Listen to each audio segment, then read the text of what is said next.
सलाम की खिदमत में औरतें आईं, अर्ज करने लगे या रसूल अल्लाह, इस्लाम में हमारे लिए भी कोई नफा है? हुजूर ने फरमाया क्या हुआ? कहने लगी हुजूर हमें तो नुकसान ही नुकसान नजर आ रहा है अपने हक में।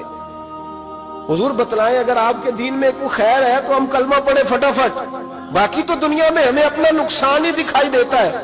ये भी इमाम तबरानी ने लिखा है। महबूब अलैहिस्सलाम ने फरमाया तुम पहले अपनी बात करो, पूछना क्या चाहती हो? कहने लगे या रसूल अल्लाह, एक तो हमने सुना है इस्लाम में भी एक मामला ये है कि जिन दिनों औरत नापाक होती है वो नमाज नहीं पढ़ सकती, वो रोजा नहीं रख सकती। हुजूर ये दीनी नुकसान हुआ, और दो औरतों की गवाही एक मर्द के बराबर है।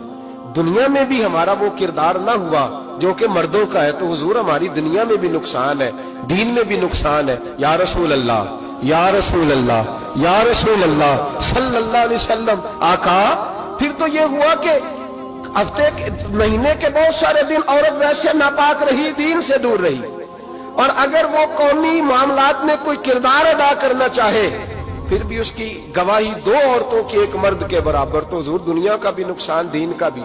मेरे करीम ने फरमाया बैठ जाओ, बैठ जाओ। औरतें बैठ गईं तो महबूब फरमाने लगे तुम्हें पता है जब किसी के घर में बेटी पैदा होती है हुजूर क्या होता है? फरमाया मेरा मालिक दो फरिश्ते भेजता है। फरमाया वो आके घर वालों को सलाम कहते हैं, जिन्नों और इंसानों के अलावा सारी दुनिया उनके सलाम को सुनती है।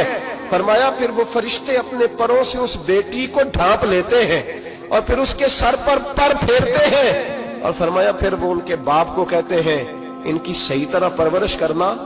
फिर उनके जिम्मेदारों को कहते हैं, उनके खानदान के बड़ों को कहते हैं सही तरह पालना। अगर तुम इनकी ये लफ्ज सुनो मेरे महबूब के, हुजूर फरमाने लगे रब के फरिश्ते कहते हैं अगर तुमने सही परवरिश करके ब्याह दिया तो अल्लाह कयामत तक तुम्हारी मदद करेगा। किस तरह? अल्लाह तुम्हारे रिस्क में भी तुम्हारी मदद करेगा, अल्लाह दुनिया की मुश्किलात में भी तुम्हारी मदद करेगा। और जब मरने लगोगे, ये शारहीन ने कयामत तक का तर्जुमा किया। शारहीन फरमाने लगे गोया हुजूर फरमा रहे जब तुम मरने लगोगे बेटी की परवरिश करने वालों, तो रब करीम तुम्हें कलमा याद करा के तुम्हारी मदद करेगा, और नकीरैन के सवालात कब्र में आसान करके तुम्हारी मदद करेगा, और कब्र में जन्नत की खिड़की खोल के तुम्हारी मदद करेगा। मीज़ान अमल पर तुम्हारे अमलों का वजन ज्यादा करा के अल्लाह तुम्हारी मदद करेगा। पुल सिरात पे तुम्हें आसानी से गुजार के तुम्हारी मदद करेगा। मीज़ान अमल पर अपने महबूब के यदुल्ला वाले हाथों से तुम्हें जाम पिला के अल्लाह तुम्हारी मदद करेगा, और फरमाया तुम्हें दोज़ख से बचा के जन्नत में डाल के रब तुम्हारी मदद फरमाएगा। ये तुम्हारी मदद होगी। हुजूर ने फरमाया ये तो है बच्ची की परवरिश, और मेरे महबूब ने फरमाया और तो तुम्हें पता है जब कोई औरत हामिला होती है तो उसे क्या मिलता है? बीबियां तो पहली बात सुन के रोने लगी, उनके आंचल आंसुओं से भीग गए।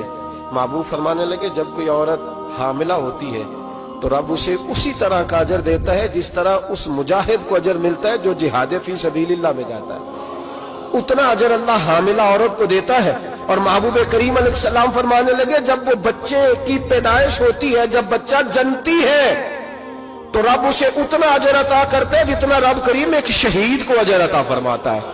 एक शहीद के बराबर मालिक उसे अजर दे। और शहीद का अजर तो आपको पता ही है कितना है, उसका पहला कतरा जमीन पे गिरता है तो गुनाह अल्लाह सारे माफ फरमा देता है। फरमाया अल्लाह औरतों को ये अजर देता है। मेरे महबूब फरमाने लगे शर्त सिर्फ इतनी है कि अपने खामंद की फरमा बरदार रहना, और फरमाया उसके बाद जब वो बच्चा पालती है रात को उठ के उसे दूध देती है, और अगर बौलो बराज करे तो रात को उठकर उसकी सफाई करती है। फरमाया जो बीबी अपने बच्चों की खातिर रात बेदार रहेगी रब करीम उसे इतना ही अजर देगा जितना रात को उठ के नफल पढ़ने वाले को अजर अता फरमाता है।